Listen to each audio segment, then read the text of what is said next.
4-7 control. Has a too far mark. Now, I'm going out at this time to pick up the two jellies, and we're going to start the ingress. We're coming in to get you. Roger, he'll probably put it at about your 7 o'clock way up on the hill. It won't even affect you at all. Go ahead, 7. Okay, you're going to have a big Willie Pete drop safe past the survivors on top of this hill. He'll be down in a little Jolly bit 73, Sandy 8. 73, you copy? Say again, you were broken there. Okay, we're going to drop a safe Willie Pete on the hilltop past the survivor. He'll be in the 4-7 control, Fox Mike. Roger, understand. We were both leads on the same SAR, and I was Sandy 1 and Lamar was Sandy 3, and we were all first lieutenants. we were all first the Silver lieutenants. Bar CSAR. Okay, well that is great. I heard about this. Cosmic 16 Bravo. Also, Rich, this is 40 years ago. We'll do our best to remember, but human memory, substitutes things. So, if we don't agree on something, it's just because we remember it differently. And Oh, sure. there's no telling what the truth is in that case. That's right. That's right.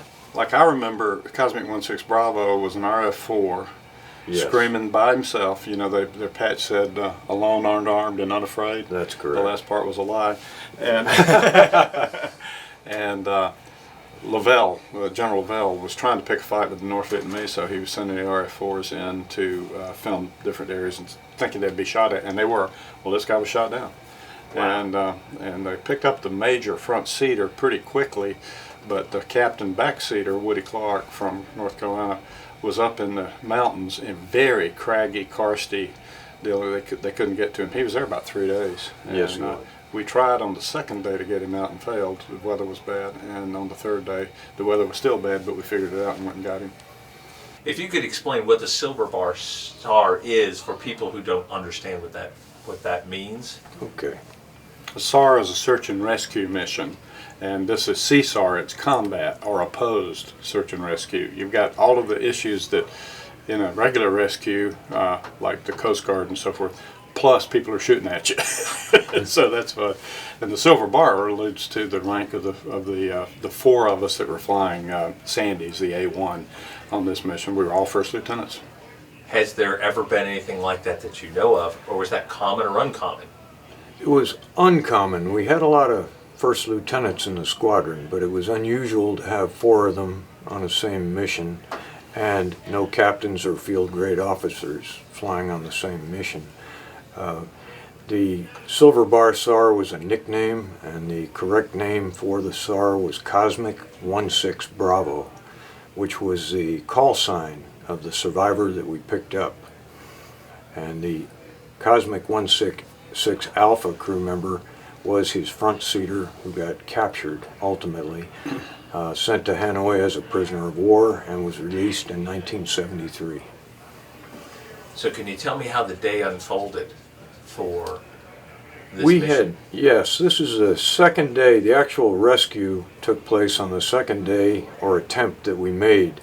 The prior several days had been reported by other aircraft in the search and rescue area, or the area the survivor was located in. The weather was extremely low, overcast, and essentially operationally impossible for us to conduct the search and rescue mission safely and successfully. We launched the day before and got across Mu Gia Pass and found that the weather past Mu Gia Pass would have required us to climb above an overcast and subjected us to radar ammunition that could have shot down a Jolly Green helicopter or a search and rescue aircraft. So we had aborted that previous day and made another attempt the following day. And the following day the weather was suitable. We again crossed a very dangerous area of the Ho Chi Minh Trail, which was Mu Gia Pass in Laos. And we're still on the other side of Mu Gia Pass. We didn't encounter any difficulty with ground fire on the crossing. And we did it line abreast to make it the fastest way that we could get through that dangerous portion of the Ho Chi Minh trail. On the other side, on the east side of the trail, we found clouds all the way down to the tips of the mountains and the karst surrounding us. Can you explain what a karst is? And I don't think people understand the terrain, the true vicious, treacherous terrain you were flying in. May I set the territory a little bit? Please, if you would.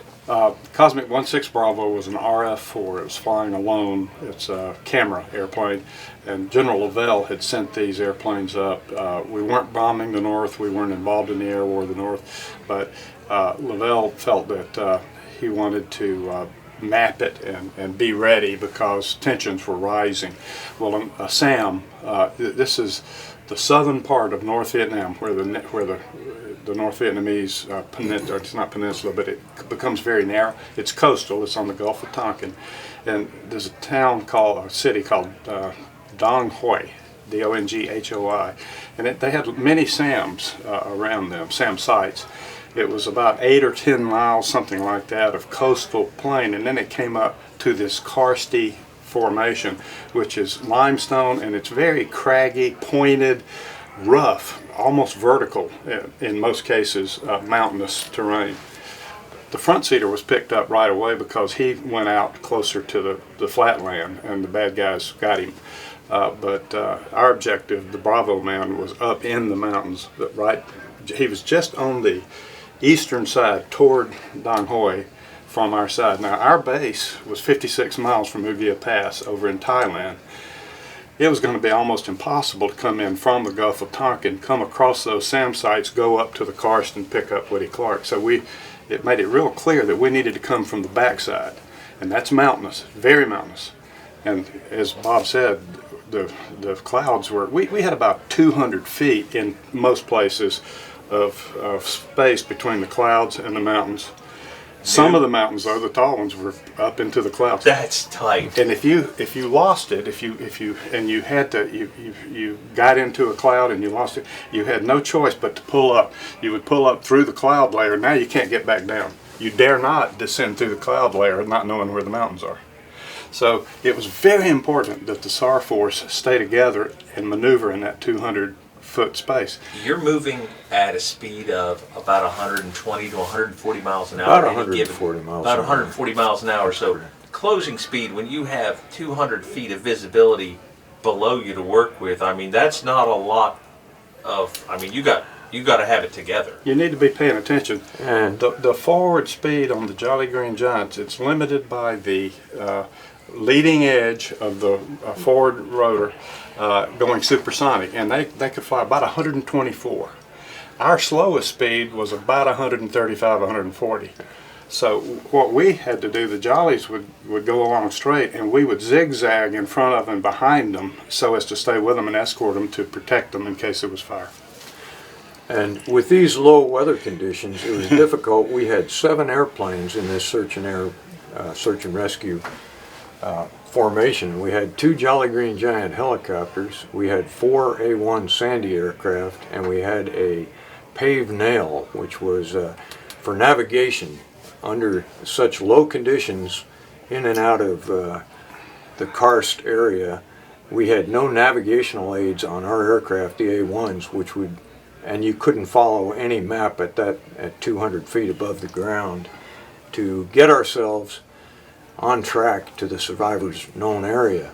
So the paved nail helped us navigate to the survivors' known position.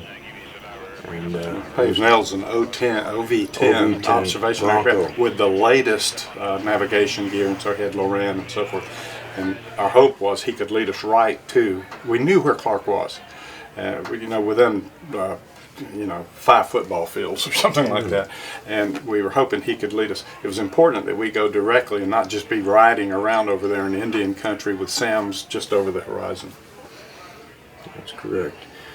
It was extremely challenging to keep everyone in this 7-ship formation in sight and without having a mid-air collision with the low working space, low cloud layers, and the karst itself, the dangerous peaks. It was a day for arid extra dry. In addition to that, between our position and the survivors' position, there was some very hostile Ho Chi Minh Trail areas passing through, which we knew we would encounter some oppositions while we crossed. And in addition to that, aside from the search and rescue mission, aside from the SAMs, the surface-to-air missiles that Lamar talked about, there were 2 known MiG air bases within 11 miles of the survivors' position, and we were expecting possible air attacks through MiGs launching to the SAR force. So it was important that we come up from the backside, and the risks were great because of the weather, but we had to go across Mu Gia Pass, which is a couple of thousand feet deep gorge, and the Ho Chi Minh Trail fed through that and about 3 others like it. And you know, so you've got this gorge and all kinds of AAA and reinforcements along there. But so we didn't want them to know we were coming. They would be ready, and they monitored our radios. So we decided to go radio silence, and if we had to make a radio call, we had a series of code words that we had made up. These are the 4 lieutenants working with the Jollies, and we were briefing it and figuring, and we based it on the game of football. Linebacker meant one thing, touchdown, you know, Hail Mary, blind pass, 50-yard line, run it up the middle. We had all of these code words based on football, and if somebody had to send a message, they would do that. The hope was that the bad guys wouldn't be able to figure that out and wouldn't see that we were coming across Mu Gia Pass. And once we went across Mu Gia Pass, though, they knew we were there and we're going to have to come out. So we expected to have fire upon return. Mu Gia Pass was also, as you well know, where Boxer 2-2, the SAR took place. So it was an extremely dangerous area with a lot of fatalities and a lot of aircraft shot down, some rescued, some not. It sounded like probably the most inhospitable place to be an American in Laos. I think that's right. It was. It was one of, anyway. It was one of them. Just fierce. Now Woody Clark, in the meantime, had been over in the woods there, in the mountains. He couldn't move, the bad guys couldn't move, so he was protected in that regard. But he'd been there 3 days. And you got to have water. You can do without food, okay, that period of time, but you need water. After 2 or 3 days without water, you really start to degrade. But it had been, we talked about the clouds, it had been rainy. He had been capturing and drinking rainwater. And he had, I think he had a little bit of food with him. Some of us carried little food bars or stuff like that in our survival kit. But he was marshaling, he'd been there 3 days, and you've got these 2 radios in your survival vest. And most of us carried extra batteries, but he was being careful because he had been calling, I'm here, you know, and sending up signals and stuff, but he had been marshaling his battery life. So we arrived in the area. Our tactics were that Sandy 1 and 2, or the lead element, whatever the nomenclature, would go to the survivor's area and find him and protect him and start setting up the plan. And the on-scene commander is Sandy 1. Okay.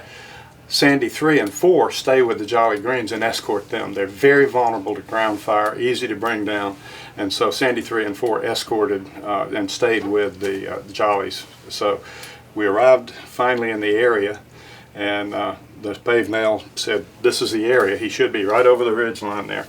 So Bob and David Blevins, number 2, started setting up a search pattern. And David Blevins popped over the ridge line, and Woody Clark saw that it was an A1 and saw the profile. And the A1 and the Sandy call sign and what that meant was well known throughout all the flyers over there. And Woody Clark pushed the mic button on his radio. And I don't know if I should quote him exactly. Can I quote him exactly? Please do. He said, and forgive me, Father, God damn, that's a Sandy. And David Blevins says, yeah, baby, this is Sandy. You're going home. Now, Woody Clark was aware that there were enemy troops searching for him, and he was in contact with his front seater prior to the front seater's capture. But a day or two before we got to his position, he had heard a skirmish and ground fire, and that was the last he had heard, or last contact he had had with his front seater. So he assumed that he was either captured or killed. You know, I have not asked anybody this question. How would how would a pilot keep his head clear knowing that his number two or backseater or front seater, how would he keep his head clear after he knew they'd either been killed or captured? Did they ever discuss that? You just stayed on point and I don't know that they did discuss that, but and probably I would say each crew member would react differently to a situation like that. However, I think it was well known throughout Southeast Asia that if people were shot down and hit the ground alive and made one radio call, we had approximately 95% chance of rescuing the person. So they had a lot of confidence in the search and rescue mission. that's a staggeringly high number, 95% chance if they can get that call off before that's fantastic. I had not heard that. Thank you. And keep in mind, the ejection seats, the parachutes had beacons in them, and once the parachute deployed or the seat kicked the man out, the beeper would go off, and you would have the signal that one was in the chute. And we had some direction finding, so all the airplanes could say, oh, where's that signal coming from? They could get a general. Sometimes you could get a vector from 2 airplanes and get a general area. So you knew you had action. And command and control was pretty tight over there tactically, so if somebody got shot down, we knew it pretty well right away. Just a very interesting minor point, the beacon on the chute went down in tone. Pew, pew, pew. And the beacon on the radios go up in tone. Whoop, whoop, whoop. I'm going down, I want to go up.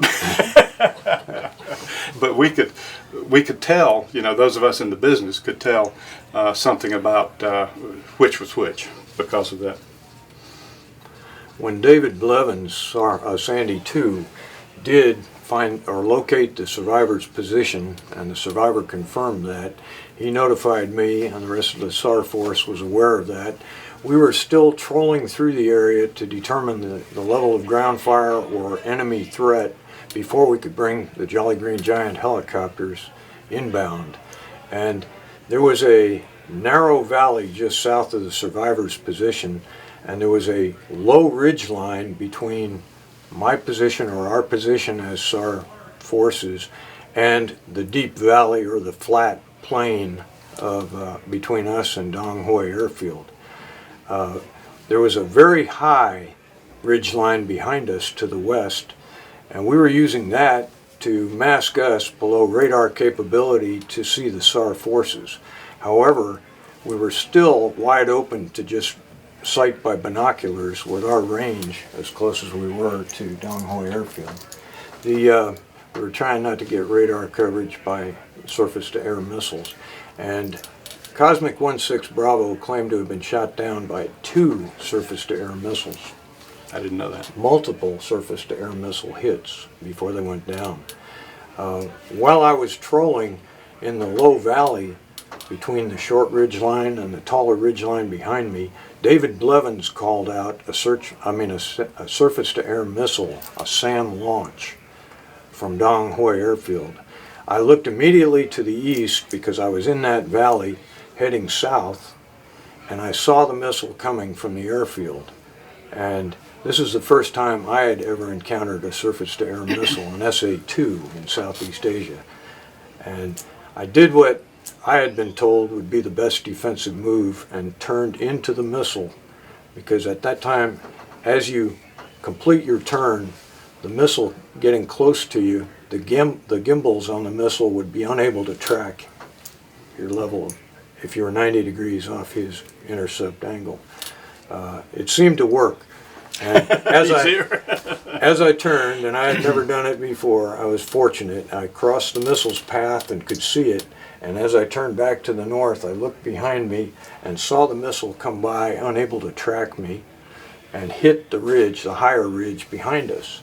My immediate response was anger, because I looked at the level of the ridge and said, I don't know how that missile tracked me, because I was well below the terrain behind me. Not supposed to work that way. That's supposed to mask the radar These missiles are radar guided. They have to be linked to get to the. However, once they get to the vicinity, they have a magnetic fuse. If they detect metal within 20 or 30 feet, it's like a shotgun blast goes off, and they send out shrapnel, and it'll bring down your airplane. It's a white telephone pole with an orange flame, and they corkscrew towards you. They're huge. They'll get your. They're huge. I can't imagine. Man, that thing looked big. No, it was really big. And Not long after that, I was in the same valley and still watching the area we had been attacked from already, and saw a second surface-to-air missile coming from apparently the same site at Dong Hoi airfield, and this time I couldn't turn into it. I was lower in the valley and I was heading north, and I had to wait and wait and wait and watch it, and I tried bunting, and I bunted the airplane over because I had that low ridge line in front of me between me and the missile, and I watched the missile bunt over trying to follow me, and it hit the top of the ridge line between me and the airfield, and it blew trees, whole trees off the top of the ridge line. And Woody Clark, the survivor, said he heard both missile launches, booster separation on the missiles, and impact, and he thought the Sandy forces were getting shot down. Bob, in the middle of all this, he still is on-scene commander. Even though Blevins ran into Woody Clark first, he immediately turned it over to the leader. Bob did a masterful job in all of this. We've got to figure out what is the threat from these SAM sites to the Jolly. And if we hang around too long, there are MiG bases in the area. We need to get in there. We need to make sure it's safe. We need to get the Jolly in there. The Jolly needs to hover maybe 6 to 10 minutes. He hovers over the survivor and puts down a cable with a it's called a jungle penetrator. It's got a seat on it and straps and so forth. And all of us, including Woody Clark, had gone through training on how to use that, what to do, how to do it. But Bob's trying to figure out, okay, what are all the dynamics at work here? That's the job of the leader. And 3 and 4, Sandy 3 and 4 are back with the Jollies. The Jolly, we're standing by. And so what happened next? David was trying to make sure that the survivor's position would not expose the helicopter, and we tried to get Woody, if he could, to move to cover himself by sheltering his position by karst or rocket between he and the missile position or Dong Hoi airfield.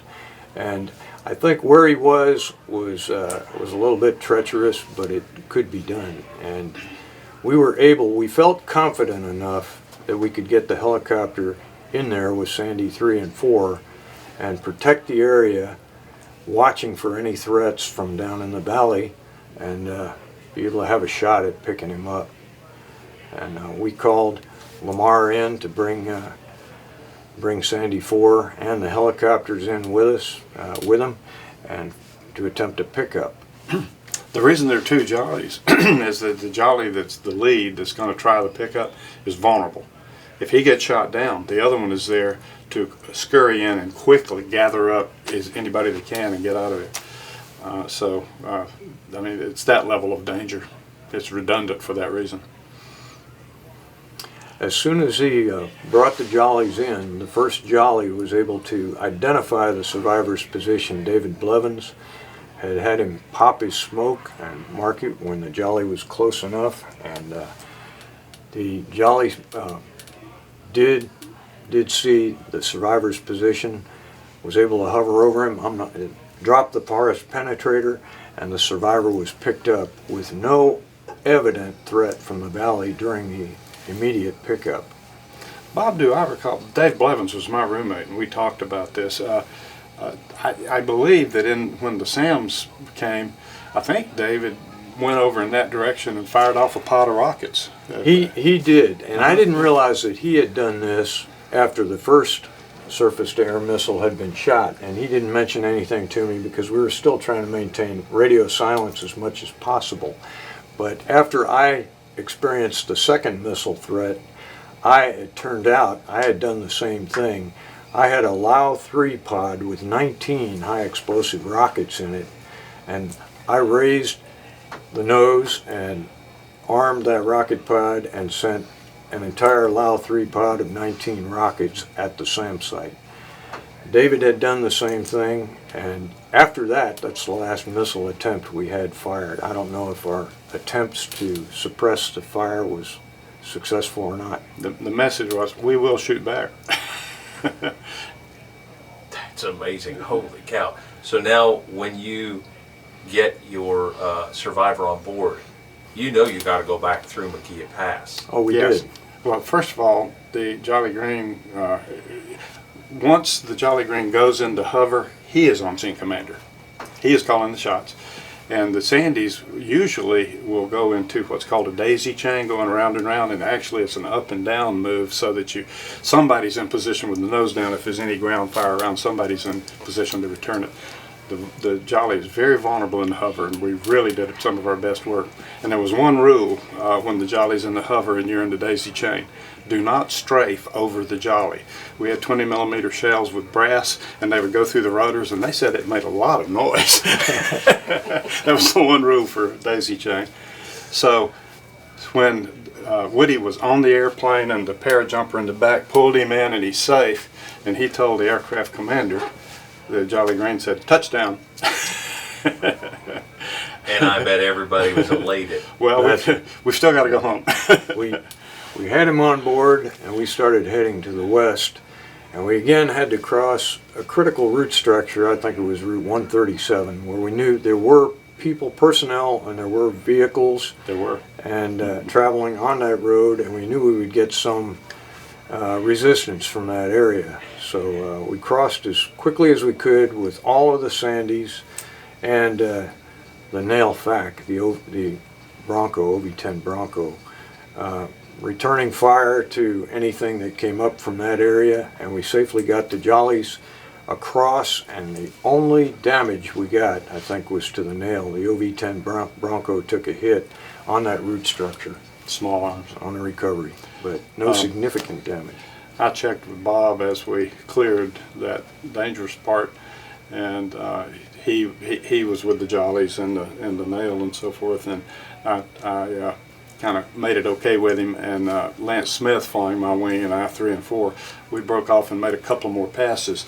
This is the Mu Gia Pass, and it fed munitions and personnel and foodstuffs and so forth to South Vietnam to aid the war effort.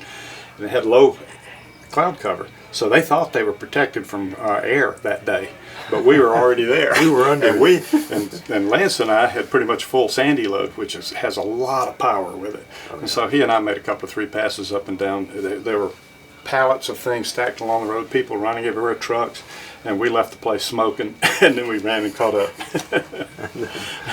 I didn't ask for clearance on that strike, we just did it. No, we didn't. When we approached Mu Gia Pass, we knew we weren't home free yet, because again, the depth of the pass and the number of weapons that we knew, hostile weapons and potential ground fire or missiles out of that area, were still dangerous to the entire SAR force. So once again, we tried to organize ourselves in a line abreast so that it would surprise them and reduce the number of seconds that we were crossing Mu Gia Pass and exposed to anti-ground fire that was down there waiting for us.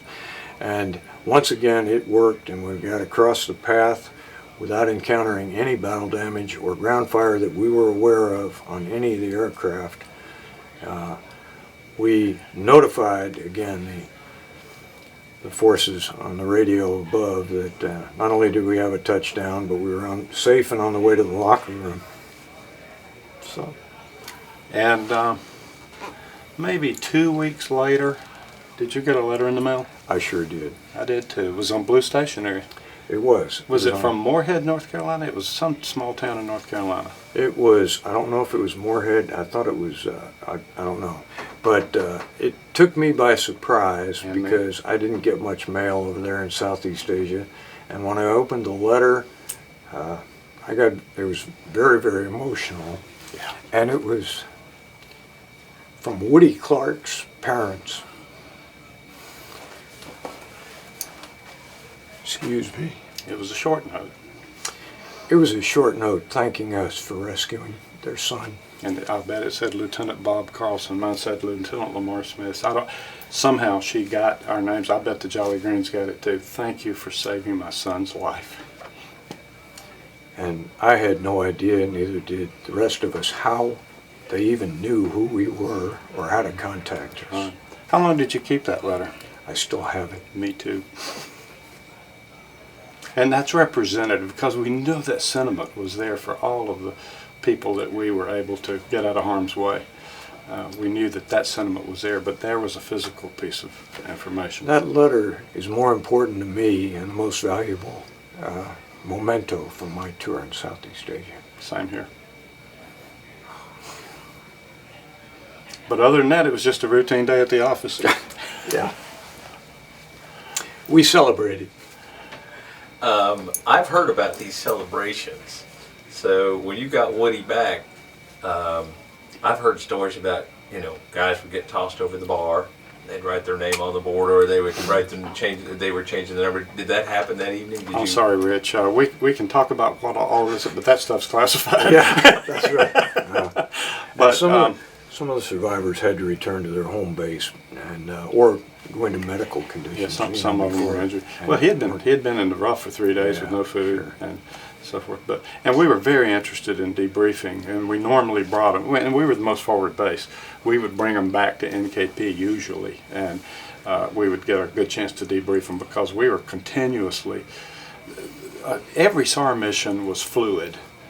There was no you couldn't do a battle plan. You didn't know who was going to get shot down, how many there would be, where they would be, what the enemy forces would be.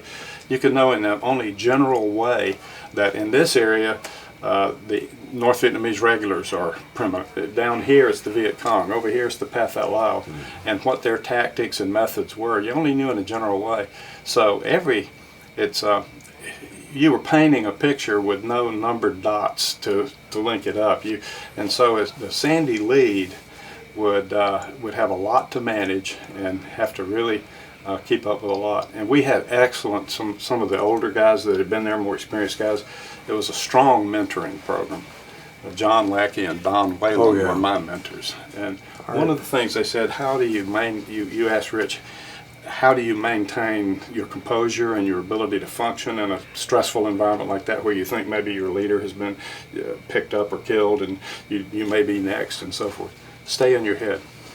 Go with the percentages. You pay attention to what realize your heart's racing and you're scared, but think. And don't let your heart take over. Just think. And do everything you can to improve the odds. No matter how bad the situation in life and in battle, there's always something you can do that will improve your situation. Find it and do it. Okay. Don't just find it and think about it. Do it. And then find the next one and do it. And then find the next one and do it. And that's what they taught me. And it's been a life lesson, not just applicable to combat. And today they still try to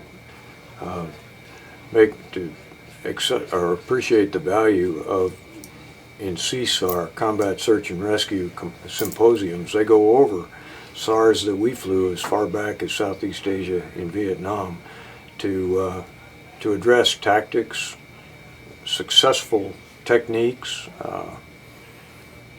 ways to protect the forces, whatever. So, Bob, was that you flew other important missions? Was that your most memorable pickup, or were you? That was my most memorable because it was actually the only time on a significant mission that turned out successful that I was Sandy 1. Well, with one exception, but and that exception was something we all dreaded, but we knew was a possibility. And a gunship went down. Instead of an F-4 with 2 crew members or one of the single-seat fighters with 1 crew member or survivor on the ground, we had a gunship, an AC-130, go down in the middle of the night in Laos. Well, we had at different times. And the first one, again in a 2-seater F-4, the front seater was Cosmic 16 Alpha, the back seater is 16 Bravo. In the gunship, we had all the way 14 survivors on the ground that were crew members, so it was all the way to Mike on the call sign, and there were parachutes. It was an unopposed SAR. It was in southern Laos.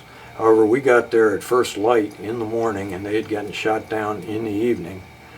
And there were parachutes all over on the jungle floor, and we had 2 Jolly Greens and 2 backup Jolly Greens, I think, as well. And instead of trying to locate a survivor and determine his call sign and his condition and position and bring one helicopter in to pick him up, we had helicopters hovering over parachutes and saying, who is below me? What is your call sign? We're sending down a penetrator or a PJ or whatever was necessary. And then they would report the survivor that they picked up. It was a complicated SAR because there were helicopters working on their own to get these people picked up as soon as possible. There was no orderly determination one at a time who we had, what to do. It was a meeting, it was expeditious, and it was unopposed, and we got them up there extremely quickly. So that was another one where I was Sandy 1, but It's still a thought process of that magnitude of people. Figuring out how am I to leaving somebody behind? Has to be. Have I got everybody? Because there's a bunch. we picked up every one of them, and every one of the survivors was relatively. Was that Spec 22 or 15? I don't know which was which, and it was. And I had actually, before this occurred, within the previous 2 weeks, I had actually had a dream of a gunship going down and a search and rescue mission launched for it. So I think I had it in my mind that this was going to happen someday, and as it turned out, I was the on-scene commander on that one too. But it was a whole lot simpler than the Cosmic 16 Bravo SAR was. And if I'm not wrong, I think Woody Clark was a first lieutenant also. So that added to the Silver Bar SAR nickname. That's that slippery memory after all these years. I think his front seater was, I'm sure his front seater was a captain, and I have his front seater's name, but I know he was captured, went to Hanoi, and was subsequently released.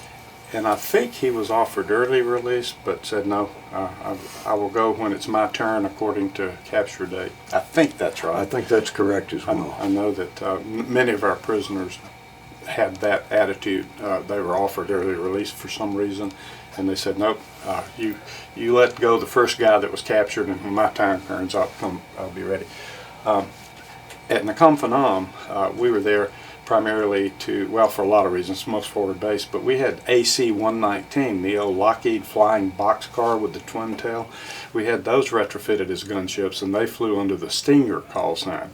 At night, out on the trail, they had 20mm cannons, Gatling guns, out the side, and they would blow up trucks on the trail at night. Very vulnerable, very slow airplane, pretty easy to bring down if you hit it. Late in the war, as the North Vietnamese were advancing towards Saigon, there was a huge battle at the town of An Loc, up Route 3.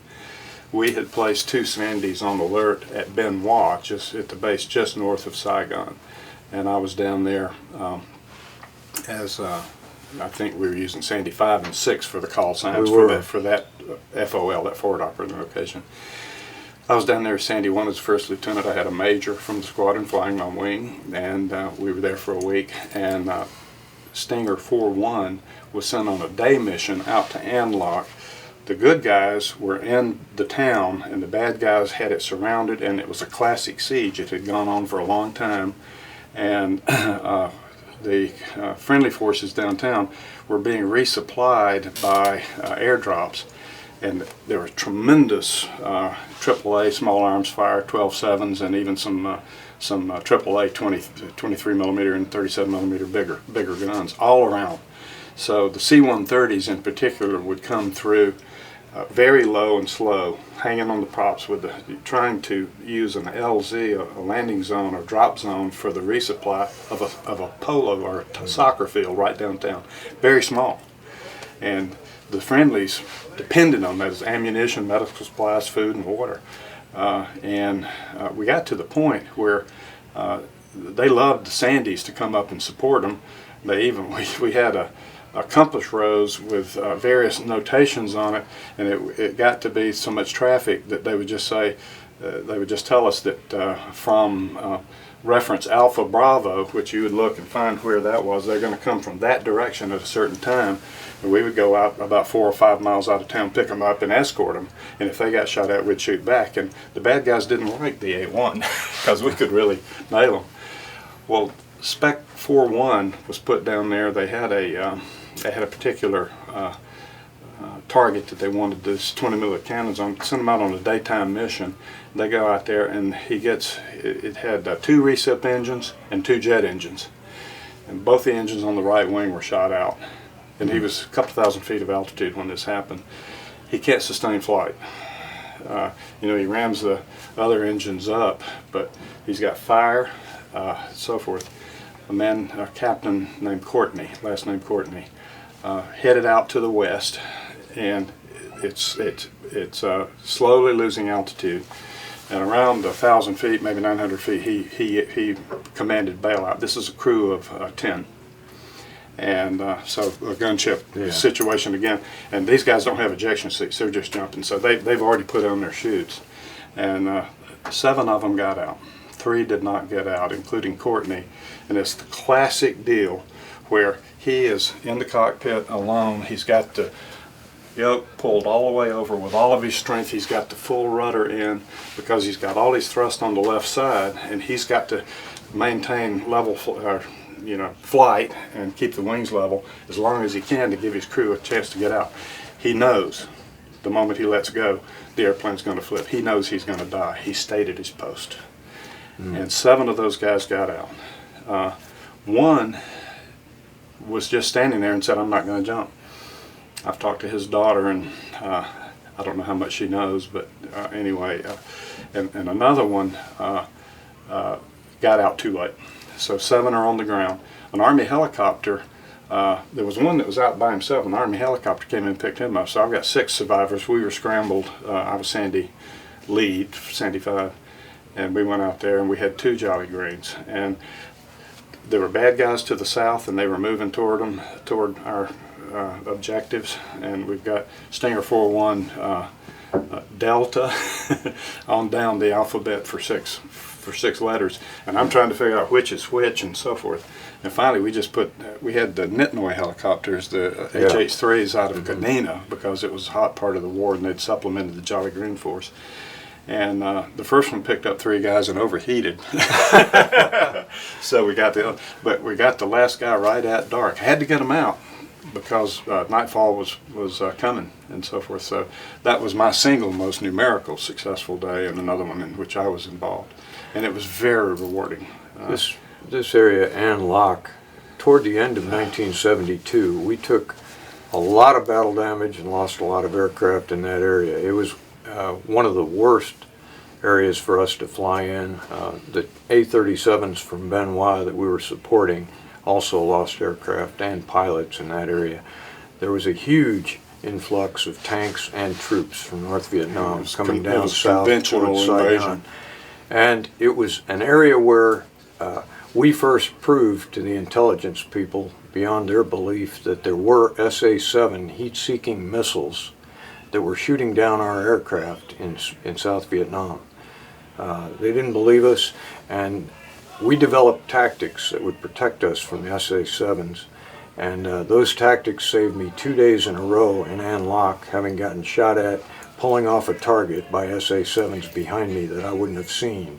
And I got warnings from my wingman one day, and the following day from the forward air controller directing our strike, because the missiles always came from behind you. And they heat-seeked right to the engine of an A-1. So as I pulled off a target, I got missile break, and I just hit as fast as I could the controls and looked back, and it looked like the missile came right through my tail. So that was a dangerous area. And on another strike in the very same area about the same time, the bad guys would listen to our radios, or had that capability, and they also knew our capabilities as far as our ordnance on the aircraft. And after we had completed a strike with multiple passes and had emptied our guns, they started firing knowing that we couldn't shoot back. And that is the most high concentration that I have ever seen of ground fire at anywhere during my Southeast Asia experience, with things coming over both wings and from every direction, and all I was doing was kicking rudders and ailerons and trying to get out of there without getting hit. And somehow I did. You know, you have your own language that you use, and different terms mean different things. Being out of ordnance, your Winchester. If it's a fuel condition, you've set for this area, when I get down to this level of fuel, I've got to go home because I've got to have enough fuel to get home and have a minimum reserve. That's called bingo fuel. I'm approaching bingo. You know, it means I'm going to have to go pretty soon. They would wait until we were Winchester, and then they would shoot us. If they heard Winchester, they knew we were out of bullets, out of ammunition.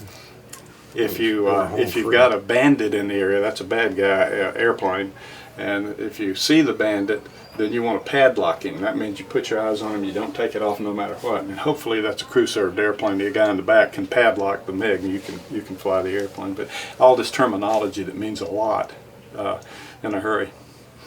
There was, I got a call from Invert when I was up over the PDJ one day, and he wanted to know the weather conditions, and I told him it was a Delta Sierra all quadrants.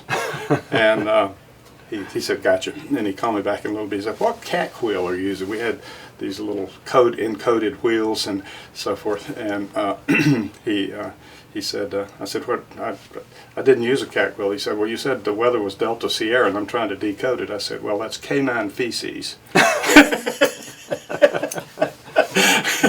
That's something that meant a lot to us. We knew what canine feces, Delta Sierra was. These CAC wheels were a way to decode coordinates that they did not want to reveal over the radio because the enemy could listen in. And one of the funniest things that happened to me and a wingman were going as Sandy 7 and 8 or whatever we were from NKP, where we were stationed, over for a week-long stint in Da Nang. And as we were crossing from Laos to South Vietnam, we got a transmission over guard warning us with coordinates that there were essentially an arc light strike about to occur in this particular area, and we had to decode those coordinates, and we found out that was the area we were in. And an arc light strike are B-52 aircraft that are about to unload all of their bombs over a huge pattern of ground space. 25,000 feet up, and they just come down. I decoded it, my wingman decoded it, and he said, are you getting what I get? And I said, yes, I am. And we looked above us, and I could see the B-52s above us. And I said, oh no, it's going to rain. Great Cucamonga, let me out of here. So what do you do? We did nothing. There was nothing that we could do because the A-1 wouldn't move fast enough to get out from underneath their position. All we had to do was say, I hope they're not going to drop it right now. Big sky theory works. And fortunately, they were flying a lot faster than we were and a lot higher, and the bombs did not come down through our flight path. But, there were funny things that happened too. We normally flew two-ship formations. We would fly four-ship formations every now and then. I was in a four-ship once, and Larry Highfield was in it, and we had been shot at. Many times you would put in, you'd be minor ground fire or whatever, but some missions were really hot, and we'd put in one up north, and it was really hot up in northern Laos, and we'd been shot at, and you know, to tell you the truth, you're in your cockpit alone. You've got a plastic canteen, quart size. It's a GI. It's green, and you picked up a couple of them from a freezer, and so they're frozen. And over the course of the mission, some of these missions would run 6, 7, 8 hours. Some of them, most of the time, there was 3 to 5, but it would melt, and so you'd have cold water. And boy, that cold water was good after you've had this adrenaline in the target area you've been shot at, and as you're coming down, your mouth is cottony and dry. You get the top off the canteen and get a drink of water. You don't talk on the radio because it sounds like this, and you want to be manly. And so we came off the target. We looked each other over for any leaks, damage, or hung ordnance. and everybody was thumbs up. So we're climb up and we're flying home. It's about 3:30 in the afternoon. We got an hour and a half home, and so we're going to get there about the time the bar opens.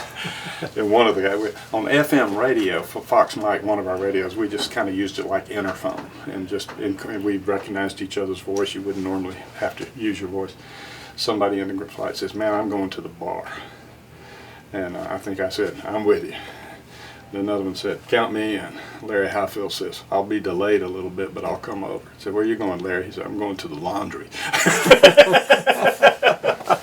Oh, scary Larry Highfield. So there were some light moments. Larry Highfield was nicknamed Gabby because, generally speaking, he wouldn't say a word. They were telling me about him getting shot down, and the guys were making a joke going, "Well, Larry, you doing okay?" And they were holding the microphone up, and he's nodding his head. Yeah, you'd say, 3 check in, and you look over there, and he'd go. That's scary, Larry. Are you getting what you need, Rich? I think this is fantastic. There's things that you guys have said. It just, I was wondering if anybody ever had a SAM launched at them, let alone 2 in one day. And well, I'm sure we weren't the only ones. you were the first one to mention that, so I was like, good Lord. And then the surface-to-air missiles, the ones later on, yeah. The SA-2s were, generally speaking, used for high-altitude aircraft, and they worked much better because the radar, the skies are clear, and the radar can track that airplane easily. I think the missiles that were fired at us were very likely fired visually because they could see the SAR forces over in the hills in the hope that maybe these missiles may lock on and knock down a SAR force, or the proximity fuse on the missile detecting an aircraft out there somewhere that it wasn't really specific about. But we were just fortunate in both cases. No damage occurred with the 2 missile launches to any of the SAR force involved. So that is a fantastic telling of the story. And I'm so glad the pair of you came in. I've done that with a couple of wingmen, and it seems to just play very well when you're able to look at each other and go, "That's pretty crazy." Well, I wish Dave Blevins and Lance Smith could have been here. They were integral parts of the team. Absolutely. And the day prior, it was I don't know which one was which, but Tex Brown was on the team on the day of first pickup, which. Bob had to make a tough decision to abort because we wanted to go get that guy, but we had to go back and refigure the weather adjustment because it was just terrible. And we had 3 or 4 days in a row where the weather was exactly the same. I can't imagine what it's like because I was in a citation coming back on a trip with the company, and I'm in the right seat just goofing around, and we're descending. We're up in the Smoky Mountains, and we're down about 4,000 feet. And I looked over at the pilot, and it's just milk on the windscreen, and I said, "You do know where we are, right?"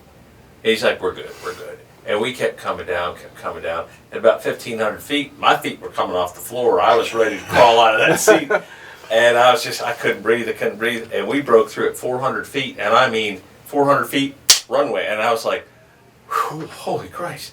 And he said, we were just about to go to Knoxville. And I was like, I was hoping you had there's a lot of stuff out here. It all does come to the end, right? A few seconds at the end. You got to be ready for it. 200 feet is nothing. But actually, a pilot loves flying in that kind of atmosphere.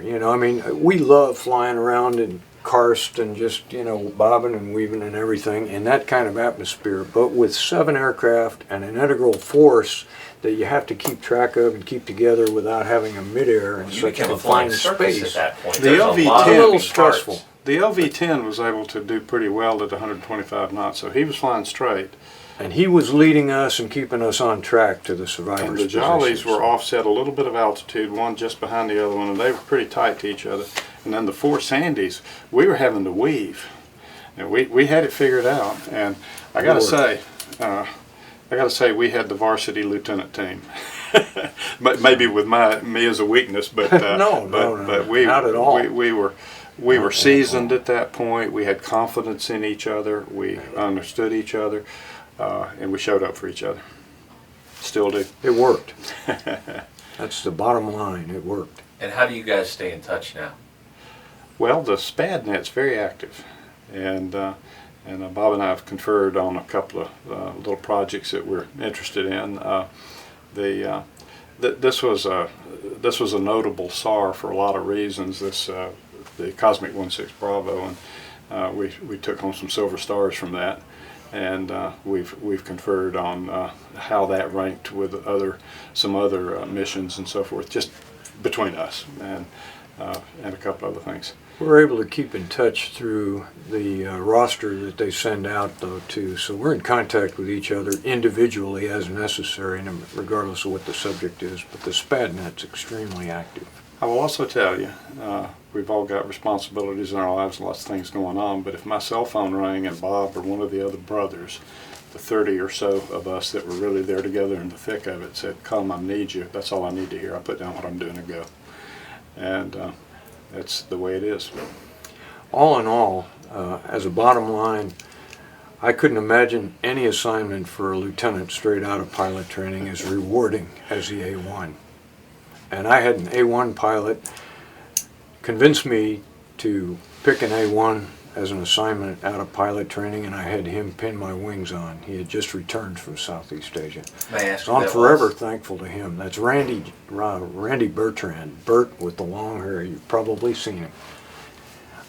He's responsible for my assignment. So, and Bert the way I is- think about it, He's quite a man. he is. Yep. Bert Bertrand pinned my wings on, and I've thanked him ever since.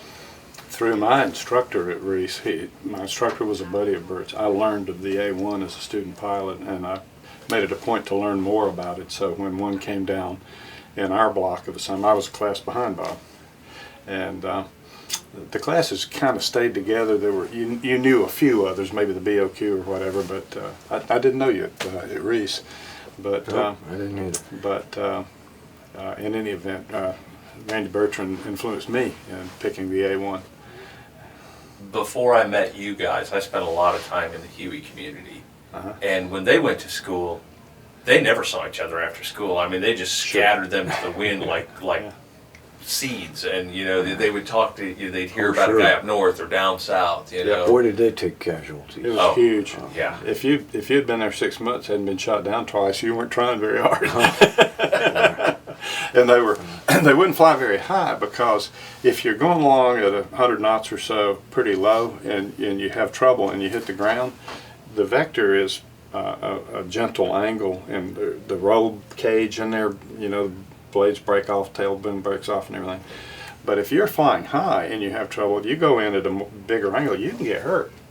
So, you couldn't get them to fly very high. Oh, my goodness. You know, in the Air Force, we were taught formation, discipline, and position and so forth. In a tactical situation, it was more fluid. But the Army helicopters, you'd see them flying along 6 or 8 together, and they looked like, we called them fruit flies. Just for the formation. Yep. You know, we had great respect for those guys. Another interesting factor, I guess, when I went into pilot training, I was thinking of maybe working for the airlines someday. And, you know, I thought, well, that'd be a good goal, because I wasn't initially planning on a career with the military. However, my T-38 instructor, a captain named George Swanson, was a fighter pilot. And the T-38 was really a defining airplane in the pilot training program. It was a super airplane. And George Swanson changed me from thinking, you know, I want to go be an airline pilot. And after flying with George Swanson, my whole attitude changed to where if it has more than one seat, I don't want to fly it. If I can stand up in it, I don't want to fly it. If it doesn't have guns, I don't want to fly it. If it takes more, you know, and if you can't turn it upside down, I don't want to fly it. So I was really looking for something like the A1. This is my final thought anyway. The year I was there, we lost Glenn Telefero, Ramsey Vincent, Yeah. George Kamenicki, And Zeke and Cenas. Zeke and Cenas, and almost lost Don Morris. He died of natural causes some years later. But it was a fighting war, and it could have been any one of us. And those guys are heroes. We were fortunate. That's the way I look at it. Absolutely. Gentlemen, thank you so Very, much very fortunate. for taking the time to be in here with me.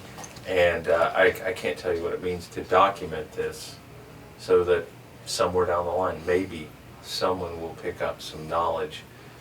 As I was saying earlier, I don't think these kids today have a clue what it's going to take if we ever step back into a major engagement, because we're burning up our resources so hard in these engagements right now.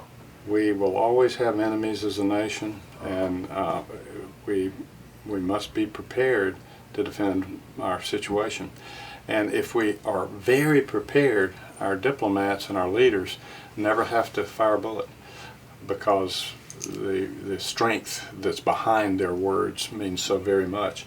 If we treat that casually, we can expect continuing problems and increased costs.